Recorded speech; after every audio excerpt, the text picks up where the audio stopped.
दिवाकृत्य गणेश सकलात्मति प्रकाश मने निवृत्तिदर्श अवधारित होते शांताकारं जगन्नाथं सुरेशं विश्वानंदं सर्वज्ञमेघवरणं शिवं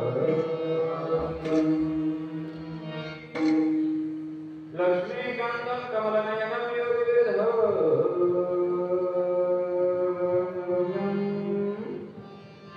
वन्दे विष्णुभूषणं सर्वलोकैकनाथं नमो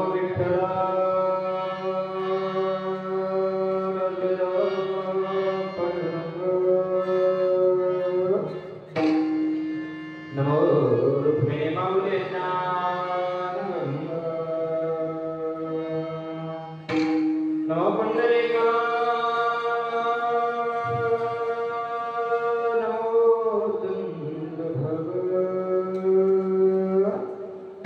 नमस्कार रुक्मिणी पादुरं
फार चरणाचा त्याला चरणाचा अभंग सेवेकरता निवडलेला आहे.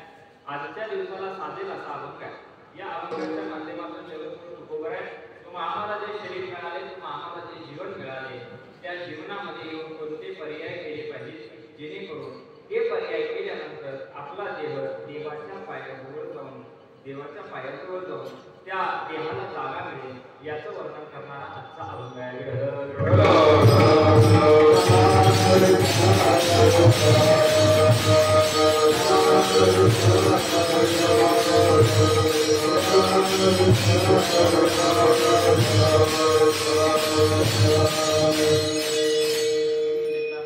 आजचा हा 1 दिवसाचा कीर्तन महोत्सव तुम्हाला सर्व मंडळींना ज्ञानासाठी आवाज नका वाढवू घुमणार आवाज या बॉक्सला येईल आणि त्या 2 बॉक्सला थोडासा आवाज ठेवा.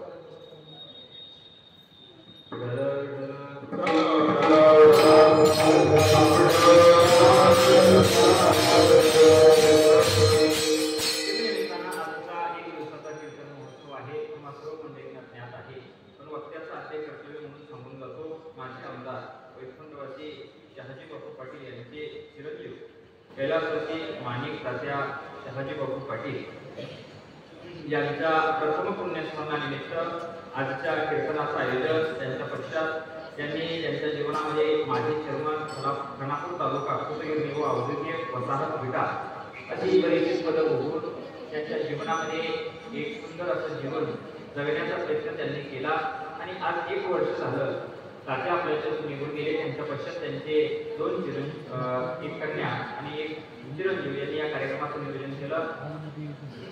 मुरमल दिदी आणि मुकुल दादा यांनी या कार्यक्रमाचं आयोजन केलं. त्या पाटील कुटुंबियांनी असं देखणं असं भव्य दिव्य स्वरूपाचं देखणं असं नियोजन केलं. ऐकून जा. जगाच्या पाठीवर जो जन्माला जायचा आहे जाण्याचे निश्चित आहे.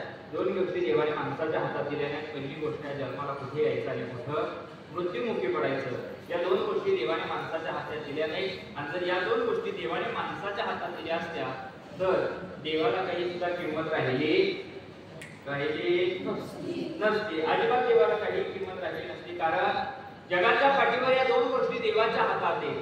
पहिली गोष्ट जन्माला कुठे यायचं ऐकून जा आणि दुसरी गोष्ट आहे मृत्युमुखी कुठं पडायचं. या 2 गोष्टी देवाच्या हातात आहेत. या माणसाच्या हातात नाही. ऐकून जा. या 2 गोष्टी माणसाच्या हातात नाहीत. पण महाराजांना नेमकं माणसाच्या हातात काय आहे. मनुष्याला ज्या वेळेस हे जीवन मिळालं जातं त्या दिवशी एक ना एक दिवस जाणं निश्चित आहे. मनुष्याचं जीवन म्हणजे खो-खोचा खेळ आहे. ऐकून जा गड्या. खो-खोच्या खेळामध्ये कधी डावाने मागणं खो घाललं आणि कधी आपल्याला उठून जावं लागलं सांगू शकत नाही. कारण या जीवनामध्ये खो घालायचं काम देवाच्या हातात आहे आणि खेळ खेळायचं काम आपल्या हातात आहे. पण महाराज खेळ खेळत असताना इतका प्रामाणिक खेळायचा की जेणेकरून आपण गेल्यानंतर जगद्गुरु तुकोबराय म्हणतात की आपली कीर्ती मागे अजरामर राहिली पाहिजे. इतके तरी जीवन आपण चांगलं उत्तम जीवने कीर्ती मागे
आपली कीर्ती मागे अजरामर राहिली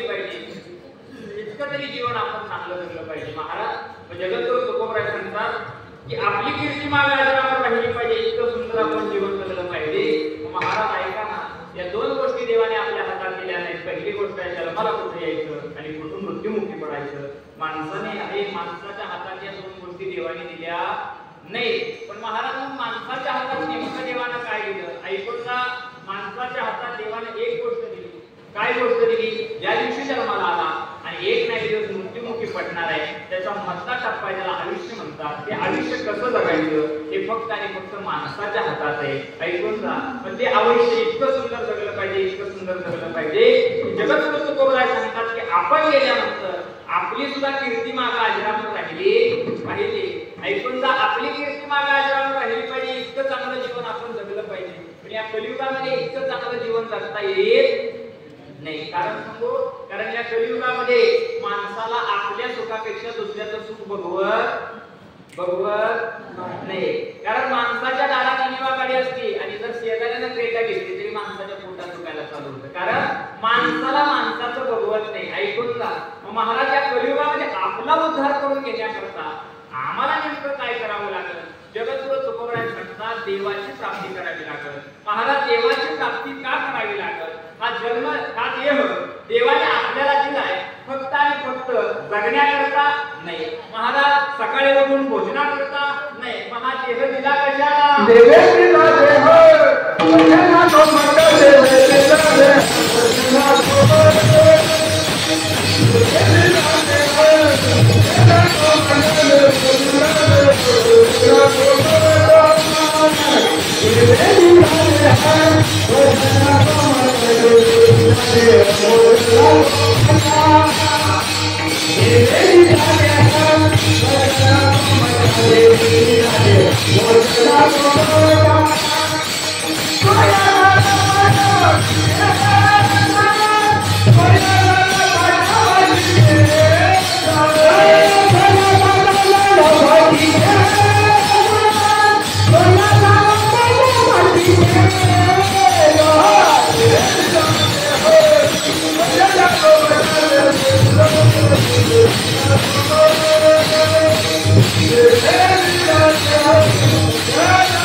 पण देवाला सांगितलं की ज्यावेळी ऐकून 24 तासामध्ये 5 ते 10 मिनिटं तरी आपण देवाला दिले पाहिजे. महाराज 5 ते 10 मिनिटाचा वेळ आपण जर देवाला दिला तर देव नेमकं काय करतो? लक्ष देऊन ऐका. जीवन जगत असताना हे जीवन तुम्हाला आम्हाला जो ज्याला दिलंय त्याचं नाव देव आहे. मग महाराज जगद्गुरु तुकोबराय सांगतात त्या देवाची प्राप्ती करण्याकरता आपल्या देहानं एकच गोष्ट करायची. काय गोष्ट करायची? बोलावा, करावा विठ्ठल. एकच गोष्ट करायची की बसता उठता आपण देवाचं नाव घ्यायचं. महाराज देवाचं नाव घेतल्यानंतर नेमकं होतं काय? कारण सांगू, देवाचं नाव घेतल्यानंतर लक्ष देऊन ऐका. या खोखोचा डाव या माणसाच्या जीवनामध्ये मनुष्याला खोखोचा डाव देवाला सांगितला. खोखोचा खेळ खेळायचं काम आपल्या हातात आहे. पण कोणता खेळाडू आपल्याला मागून खो घालेल आणि कधी आपल्याला उठून जावं लागेल सांगता येत नाही. महाराज कारण सांगू, ऐकूनचा प्रत्येक गोष्ट देवाच्या इच्छेशिवाय होत नाही. आज 1 वर्ष झालं तात्यांना जाऊन लक्ष देऊन ऐका. एका वर्षामध्ये आज प्रथम पुण्य स्मरणानिमित्त तुम्ही आम्ही सगळे इथं जमलोय ना. एका वर्षाच्या पाठीमागे तात्या आपल्याला सोडून निघून गेले. कारण सांगतो, तिथं देवाची इच्छा होती, माणसांची इच्छा असून काही उपयोग झाला नाही. कारण जो लोकांना आवडतो, आपल्याकडे एक म्हण आहे, जो आवडे तोची आवडे. इतकं तरी चांगलं काम करावं की जेणेकरून देवाला आपली वाट बघावी. ऐकून झाले घ्या. मग देवाला आपली वाट बघावी असं जर काम करावं वाटत असेल तर आपल्याला फक्त या देहानं बसता उठता काय करा? हरिमुखे पुण्याची गणना. महाराज मग आम्हाला नेमकं हरी म्हणायला कुठे जावं लागलं? कुठेही जायचं नाही. काहीच बैसोनी आवडी अनंत. एक काम करा, बसता उठता देवाचं नाव घ्या, हरीचं स्मरण करा. महाराज हरी नेमकं होतं काय आज या तात्यांच्या पुण्यस्मरणानिमित्त आलाय. त्या पाटील कुटुंबियांना पैसा जास्त झाला म्हणून कीर्तन ठेवलं का? नाही रे गड्या. कारण आपण गेल्यानंतर सुद्धा आपलंही मित्र आपल्याही मुलाने आपल्याही पितृपक्षी घालावा, नवे नवे आपलंही पुण्यस्मरण करावं. कारण सांगू ते कोणाच्याही भाग्यात होत नाही, कोणाच्याही दारात टाळ वाजत नाही. आयुष्य गेलं करोडो रुपये असते तरी माणसाच्या दारात कधी टाळ वाजत नाही, कधी भजन वाजत नाही. कारण सांगू भजन कोणाच्या दारात होतं? भाग्यवंत